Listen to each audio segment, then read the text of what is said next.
I'd like to just touch on a couple subjects. First is the closure of Fresh Market and Afu Supermarket on Carnegie Street. First of all, the ministry is very much aware of the reports, the reported closures, pending closures. I would like to confirm that a dismissal application has been submitted to the ministry, so a request to dismiss the staff. The ministry has been very much proactive in terms of informing the employees of their rights. The ministry has also been aiding the employees in that any of those who have requested legal aid, we've facilitated their requests. In addition to that, the ministry has informed the business of its obligations, both its legal obligations as well as what I believe are their moral obligations.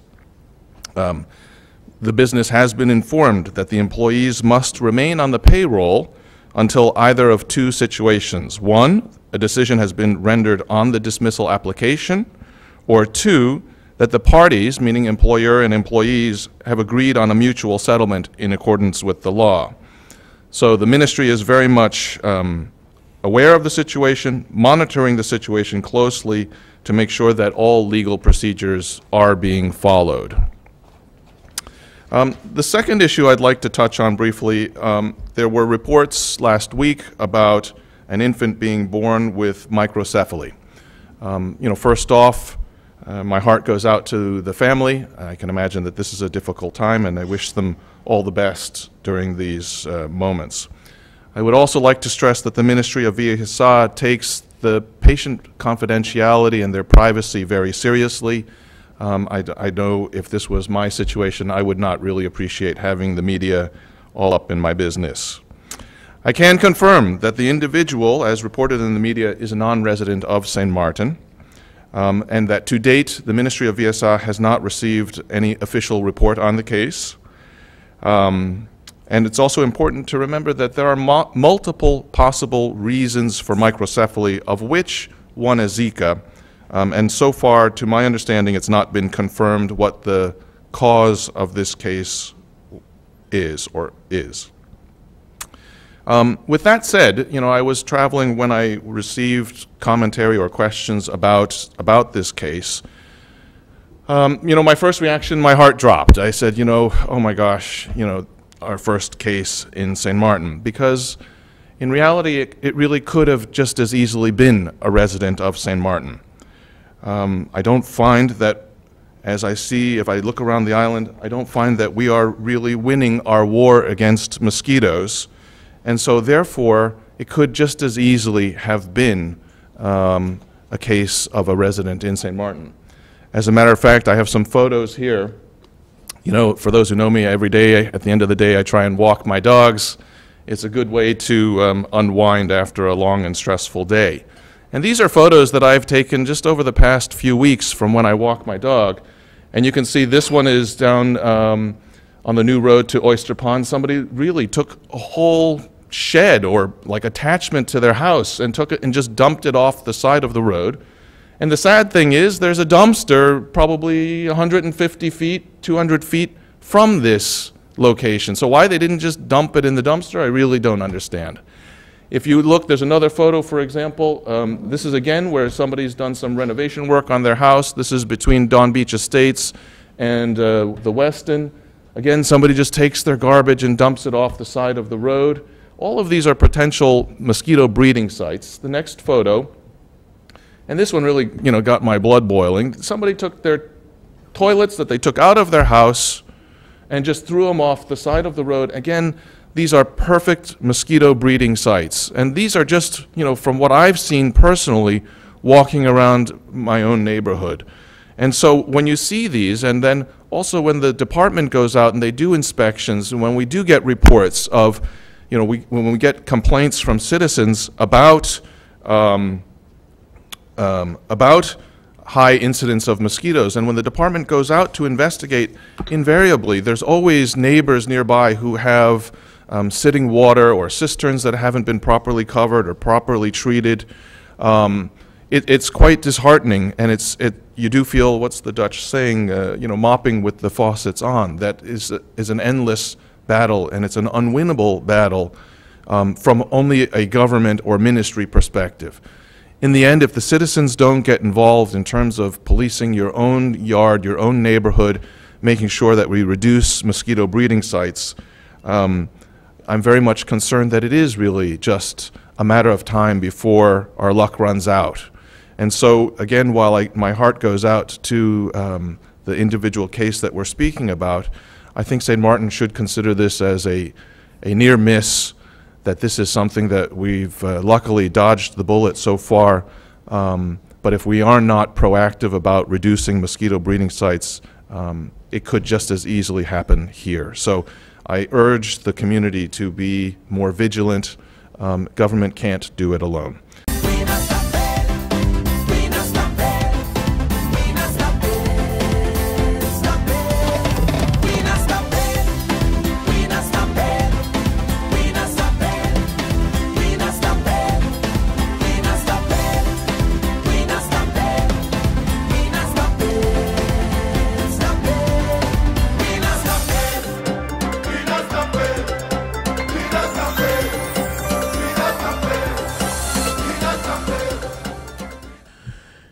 I wonder if we can get those images back up on the screen. I don't know if the guys, yeah, you know what is disturbing about these pictures is you can't necessarily put these things in a car.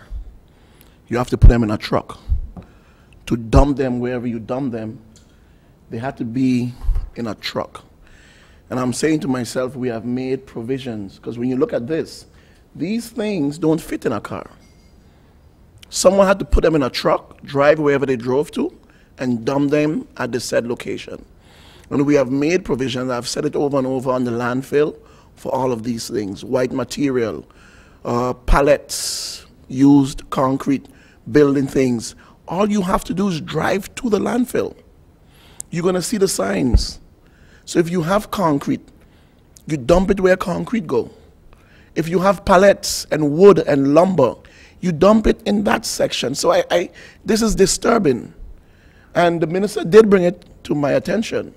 But what I'm saying to the people of St. Martin, we ourselves got to do better. It's very disturbing, and I say it all the time. You still see the mattresses on the side of the road and the fridges. But you had to use a vehicle to take it there. And you had to use a truck to take it there. Just drive to the landfill and dump it on the landfill. There's designated areas now for those sort of things, for white material, for pallets, for concrete material, for old cars, old wreck, old steel. There's provisions have been made in terms of designating and separating certain areas on the landfill specifically for this type of material. So people, please use the areas that are there for it. This is unacceptable, and you will get caught. You will get caught. Stop it, and stop it now. I want to also make mention that down in Domain Affairs, we have some opening changes in terms of the hours. So on Mondays and Wednesdays, Domain Affairs at the Vrummy Department, they will be open for the public from 7 to 4 on Mondays and Wednesdays. The other days they will be closed to the public. And the reason for that is we are trying to get the backlog settled and dealt with. There's a huge backlog down at Domain Affairs. So we have some changes in terms of the opening hours, which will be on a Monday and a Wednesday to the general public. Domain Affairs will be open all day to the general public on a Monday and a Wednesday. The other days, they will be closed to the general public. And the reason for that is dealing with the backlog that we have, clearing it up, and trying to be more accessible to the people of St. Martin. It's only 4 individuals at the department. They are doing a tremendous amount of work, and I got to commend them for that. So we are trying to see how we can assist in helping them a little bit more. Thank you very much. We invite you to join us for our next edition of Inside Government, where Cedric Peterson speaks to meteorologists Joseph Isaac and Cheryl LeBlanc, an insight into weather. Tune in September 1st to 7th on this channel.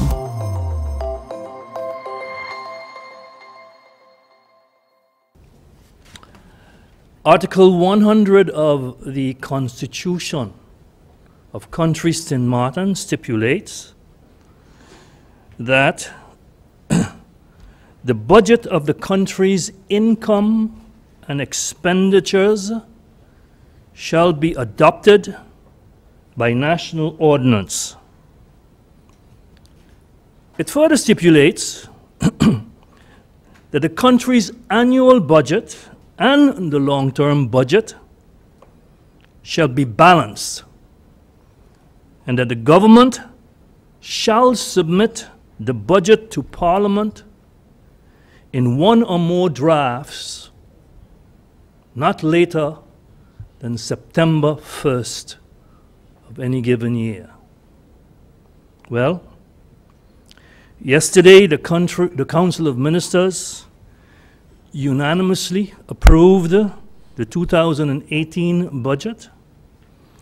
The Council of Advice and the Financial Supervisory Body, the CFT, gave their commentary, suggestions, and advice on the 2018 budget.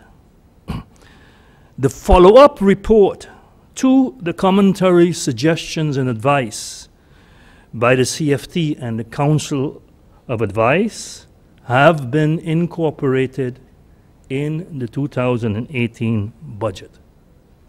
And yesterday afternoon, the Prime Minister signed the formal submission letter for the budget, which was delivered to His Excellency, the Governor, Dr. Anders Eugene Holliday, for submission to Parliament. With this, for the first time in the short history of Country St. Martin, Budget 2018 will be delivered to Parliament as prescribed and required by the Constitution of St. Martin.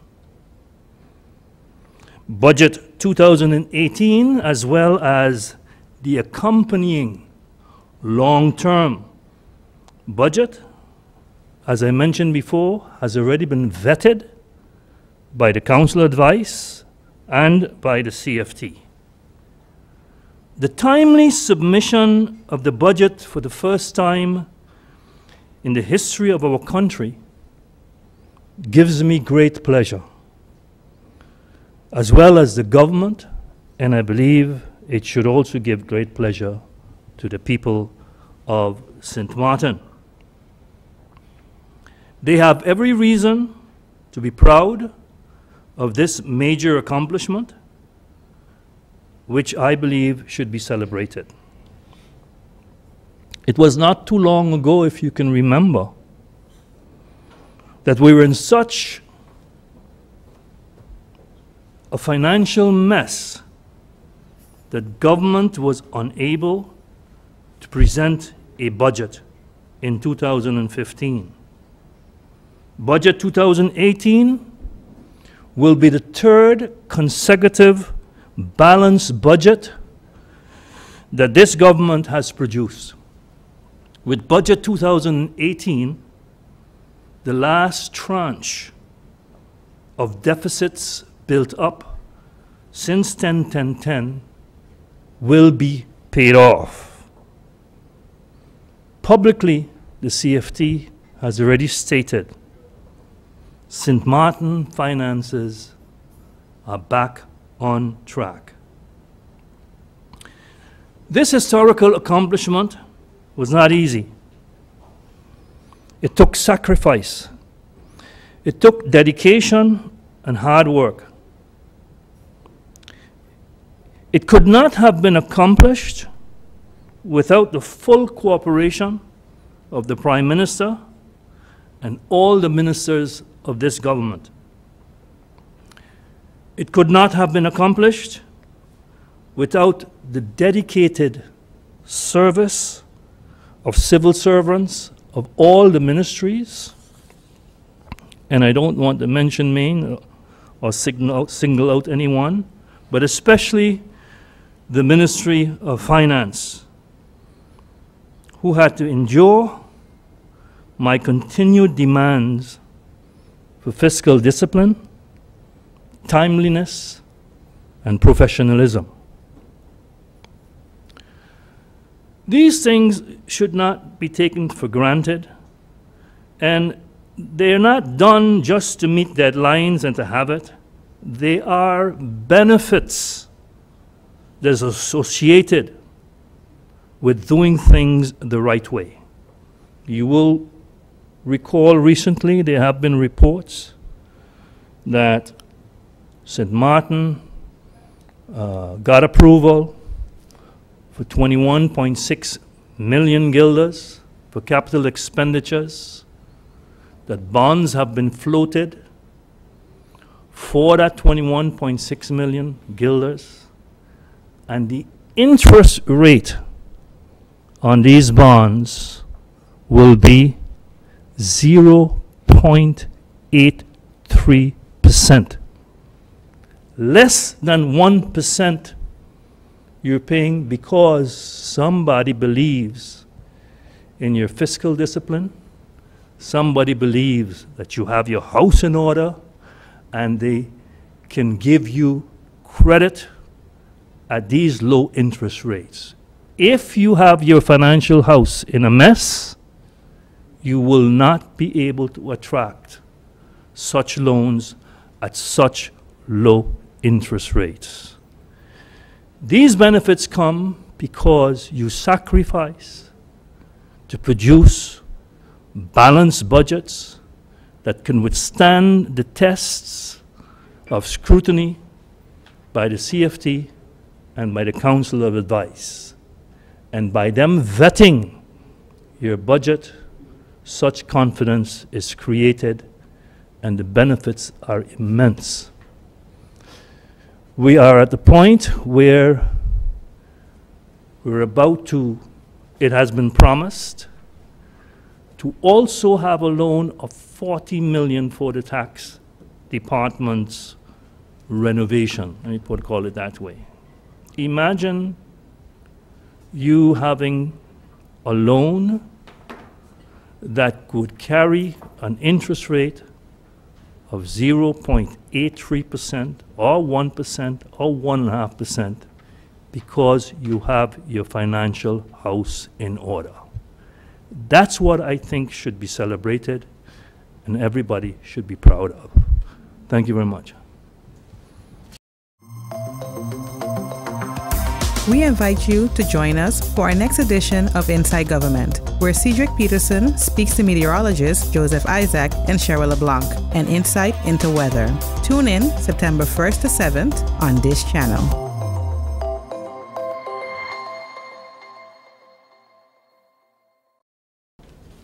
On Tuesday, August 22nd, the St. Martin Basketball Federation, in collaboration with Dreams to Reality Foundation, left to participate in LIBA Under-20 tournament, that's Leeward Island Basketball Association, which was held in Antigua.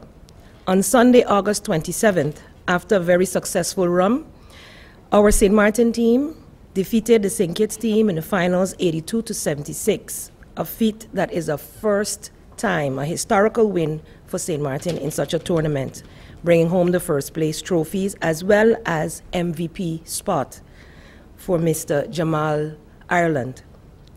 As Minister of Sport and as a ministry, we have ensured that the LIBA champions received a wonderful welcome home, together with, of course, family, friends, and the organizations that helped them to go.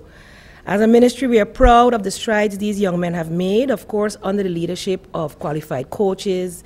They are also assisted by physical therapists and trainers and have been actually doing a good job for a couple of years. If we can remember, in 2015, they also came in second. So we're seeing the growth of our youth in the sporting arena. We're seeing it happening sport by sport. each time they go out, they're doing better and better. And so we can look forward to receiving the type of international acclaim that we crave and giving our athletes the opportunity to continue to grow and realize their dreams. In congratulating our boys, I want to reiterate again that in reaching this milestone, the whole community sees you as role models, so it is a huge responsibility that you now have. Continue to achieve, continue to strive for excellence, and be a great example to others who would like to follow in your footsteps. Congratulations once again, and continued success.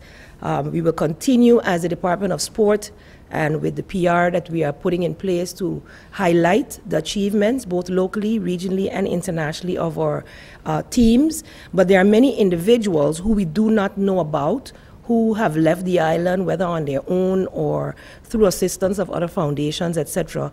And the only way we would know is if that information is sent to the Department of Sports. So with that, I'm encouraging others, because whenever we highlight one athlete or group, you know, we get the calls, how come you didn't recognize this one or that one? And it's simply because we didn't know. So I'm asking and imploring all organizations who are sending athletes or artists or any of representatives for St. Martin who are doing great in the diaspora as well as locally and regionally to inform us at the ministry, and we will highlight them through all the various media. We do use DCOM quite often, and so you can look out for some exposés on some of these athletes and others who are doing a great job, because it is our motto to continue to strive for excellence, and by highlighting the good our youth are doing, thereby encourage others to follow suit. Make the front pages for good reasons. In continued workshops being extended by the Student Support Services Division, Supporting Children with Special Needs is an interactive workshop that is being organized by this division of the Ministry of Education called Youth and Sport, and it is for the general public, but especially for parents of children with special needs. This workshop will provide attendees the opportunity to share their insights, ideas, and struggles with each other in the form of small group discussions, as well as anticipated fruitful discussions. This workshop will provide tips and strategies that the attendees can utilize in moving forward. This Supporting Children with Special Needs Cafe-Style Conversation, that's the title of it. The workshop will be held on Wednesday, September 6th, 2017, at the University of St. Martin from 7 to 9 p.m. For more information, please contact the Student Support Services Division at 542-1235 or email studentsupportservices, spelled full out, at stmartingov.org. I must also say that the workshop held last week was very well attended, according to the guidance counselors of Student Support Services Division, and I must say that I got complaints that it was only an hour long. It has been noted in the past that we don't keep the attention of the youth longer than 1 hour, but based on the group that came out for information on studying and guidance in finding the correct studies, etc., they noted that these students were eager for more, so that will be taken into consideration in future planning. The next workshop, which is how to apply to schools in the USA and Canada, is scheduled for Thursday, August 31st. That is tomorrow, so that's just a reminder. 5, of course, it was already planned for the hour, but they don't chase the students, so I'm sure it will run over as it did last week as well, at the University of St. Martin. So students, again, in their last 2 years or who have already completed, who are interested in studying in the US, Canada, are invited to attend these free interactive workshops and, of course, to be on time. Contact Mr. Chance or Ms. Lambert at the Student Support Services Division at the same numbers mentioned, 543-1235. The Culture Department is in collaboration with the St. Martin National Commission, NATCOM, for UNESCO, is hosting its second round of the National Intangible Cultural Heritage, ICH, consultations on Monday, September 4th through Wednesday, September 6th.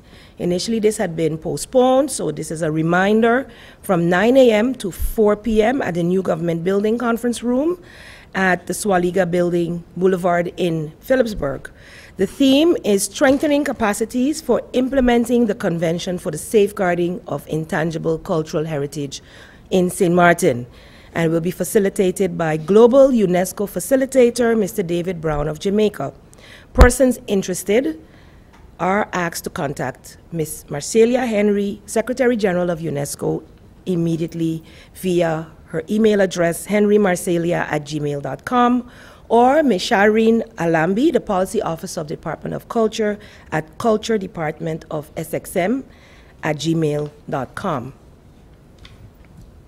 To further update the general public, I did say that I was going to have a follow-up meeting with the Division Study Financing to get an idea of our study financing recipients and who has gone and who has not, etc.